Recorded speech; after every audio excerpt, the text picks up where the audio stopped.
Hello and welcome to a pre-race day. I just did a 35-minute ride and a 20-minute run just downstairs, just keeping everything loose, just kind of doing short sprints on the bike and on the run. Felt great. Just ate. I'm very full and tired. However, packet pickup is in 1 hour, so we got an errand to run before that, and then we're gonna head to packet pickup, the kids and I, and go pick up my packet. However, my battery. So the news I just got, I had to change my battery, was that they changed the race. So I kind of had a feeling this was going to happen. We're in a heat advisory. It's supposed to, actual temperature is 98. I think it's supposed to feel like 111 tomorrow. Peak heating at 3 p.m. I'll be done by like 10:30 a.m. Maybe 10:45 at the absolute latest, and that would be a slow race for me. However, I chose the longest one, which is the Olympic distance. So there's Olympic, long, short, and super sprint. And I chose the Olympic distance because I feel like I really do well in the longest distance and the endurance and the stamina. So I chose the Olympic distance one. However, I just got an email about 10 minutes ago from the race director saying that because of the heat advisory that has been issued to the Kansas City area, they have basically gotten rid of the Olympic distance and there will only be long, short, and super sprint. So anyways, it is what it is. So I have to go get my packet. You guys come along with us. Summer and Max are coming with me to pick up my packet. I think they have the last 2 years haven't came to packet pickup or race day, so should be fun. And they wanted to go look at backpacks and back to school stuff. What? It's July 13th. All right, let's go get this packet.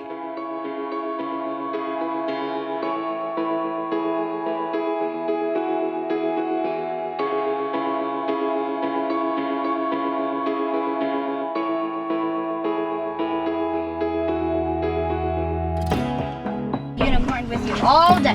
Great. With feelings. There we go.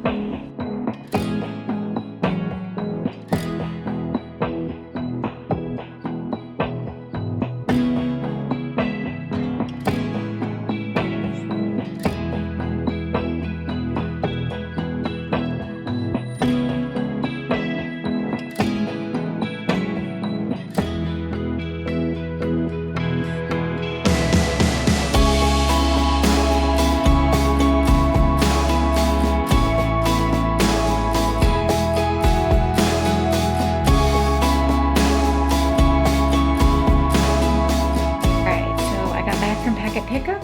I got the shirt. I'll show you guys. It's actually a real nice athletic long sleeve t-shirt, and it's got the 40th anniversary on the side, which is really exciting. It's been going on for 40 years.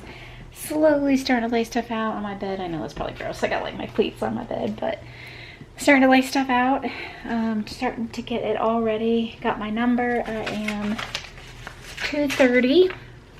And like I said, they told me that the Olympic distance has been canceled, so we moved to the long course, which I said is approximately 25% less. So not a big deal. At least it's still happening.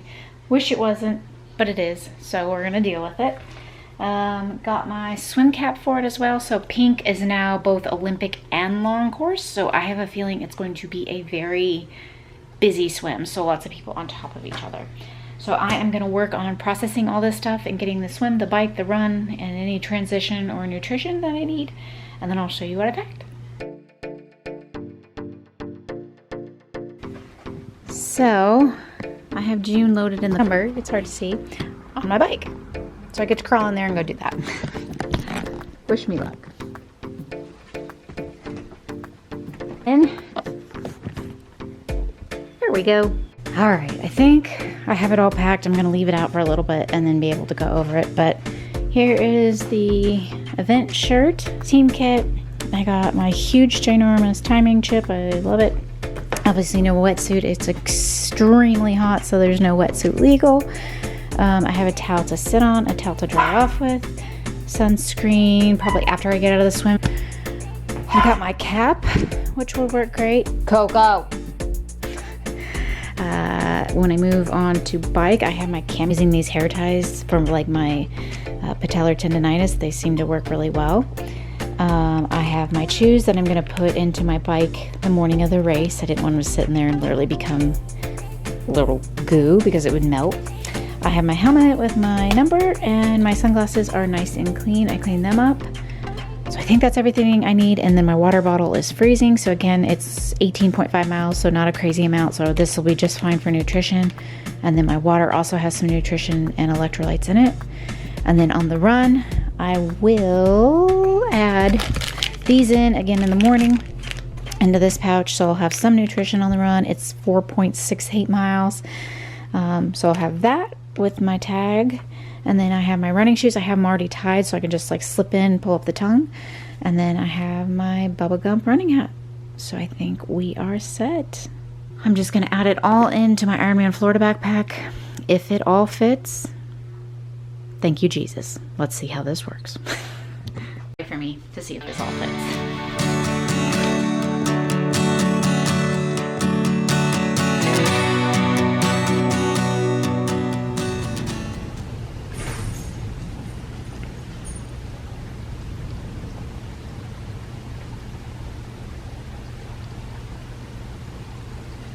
I don't know about you guys. I just woke up and it's storming. Fingers crossed, looks like a small little cell and it should be passed in like the next 20-30 minutes. And it's 4:30 right now. Like, between the heat and now an added thunderstorm, it's like, oh my gosh, this poor race, it's trying so hard to happen. I know it's gonna be even more humid. Fingers crossed, let's get this race in.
host, Shawnee Mission Park Triathlon, and you are quite crooked. Let's fix you. And it was a very, very odd race. It's not going to be a normal recap because it was not a normal race. And I mean that within the last, you saw I woke up in the morning and I literally was taking my dog out to potty and I thought, is that my rain sounds that I listen to in my bedroom or is that occurring outside? We had a 12% chance of a pop-up thunderstorm. Well, it happened. This summer has been very odd for weather and we got that pop-up thunderstorm and they kept redeveloping over the area. And so I woke up at like 4:30, 4:25, 4:30, noticed the thunderstorm. It was this tiny little cell. It's a tiny, tiny little cell. It was on radar. I looked at it, I'm like, it's just gonna blow over. It's gonna push through. You could see like all the storms were just moving north to south. No big deal. By the time we get there, we park, we get down there, rain will be gone. And it was. Rain was gone, clouds were clearing away. You could see almost kind of like, I call it the donut of Johnson County, which is the county I live in and the race was in. And it was starting to clear up. So I put everything down at transition, felt strong, I was ready to race. Still not the race I signed up for, not what I paid for, not what I expected, but I was still really happy that we were gonna swim, bike, and run today. And this was one of my favorite local triathlons. So we raced, we thought we were racing. And in order to get to the beach for the swim start, you have to go from transition and swim to the beach. So about 35, 40 of us were being proactive and thought, let's get over there. I wanted to warm up a little bit more, get my arms kind of warmed up, get that swimming just jive going. Did that and I swam to the beach. All of a sudden I hear everybody out of the water and you could barely hear it because there's quite a distance from that swim. It's probably 100, 200 meters. And I thought, uh-oh, because I looked up at the sky and it was starting to get blue again off to the north. And I thought, oh no, another cell developed. Well, okay, worst comes to worst, it'll blow over. Well, it didn't. They just kept reoccurring and then reoccurring and then reoccurring. So after an hour and 20 minutes of shivering, I mean, this was a heat advisory, right? We started with a heat advisory, supposed to be extremely hot, dangerous to health. And I was shivering on the beach because it was so cold. And I was talking to some police officers I used to work with and just friends that I've raced with before in the race. We're like, oh, I'm sure they're gonna still do the race. You know, we're only an hour delayed. We started early because of the heat, like we'll be fine. Finally, after an hour and 20 minutes, they announced the race was going to be modified and we would be swimming and running. And I thought, why would they do the run? Like that's one of the most excruciating things to do in the heat. Why wouldn't we just swim and bike and get rid of the run? Well, they said because of recent construction in the area, which I talked to you guys about, they were at literally the last strike of dawn trying to fix the road that we were going to be riding on. They said that there was ponding on the roads, construction materials was now on the roads, and it was no longer safe to ride the course. I was very disappointed because I thought, you know, you can't control the weather, you can't control the heat, you can't control what Mother Nature is doing.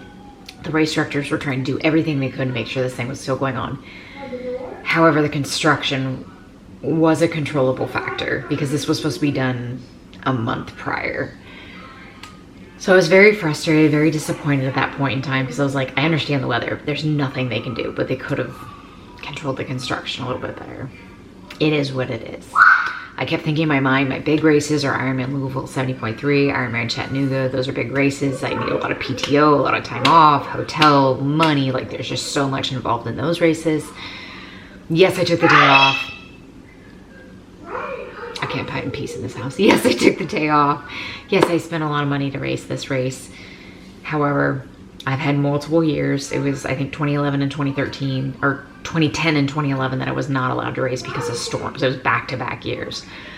And it had been quite a while since I wasn't able to race. So I swam 1,000 meters, got out. I did a very fast transition because I was like, you don't need to even eat nutrition. You don't need to like pace, like just go.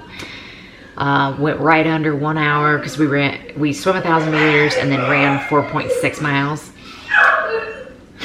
He's having fun with his friends. I I did that in 58 minutes. So I saw a lot of people in the course. Like I said, talked to some officers I used to work with. It was a good course. It was a fun day. I came home in record time. We were literally home by 9:30 in the morning, and usually we're not home till like just before lunchtime. So we were kind of happy. We're like, well, we still have the whole day. It is what it is. You just kind of have to take it as a funny. Like I said, very disappointed in like the construction delays and kind of what led to what was our event. However, it is what it is, and I can't fix it. But now I know in future cases, if I see that much construction going, maybe I just shouldn't race that year because it was so delayed. So I had a fun time, something to laugh at.